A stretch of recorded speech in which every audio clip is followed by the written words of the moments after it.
Daddy ఒక book కొనుక్కుంటా, పైసలు ఇవ్వవా? 100 రూపాయలు ఇస్తా, కొనుక్కో.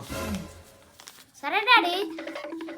మా బేబీ ఫోన్ చేసి 2 లక్షలు అడిగింది. మా డాడీ దగ్గర పైసలు నొక్కరు.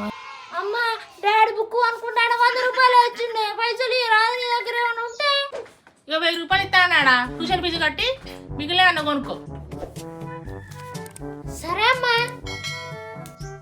చూసినా డాడీ 100 రూపాయలు పెట్టి గేమ్ ఆడుతున్నా 1000 రూపాయలు వచ్చిన. 1000 రూపాయలు 1000 రూపాయలు వచ్చినారా?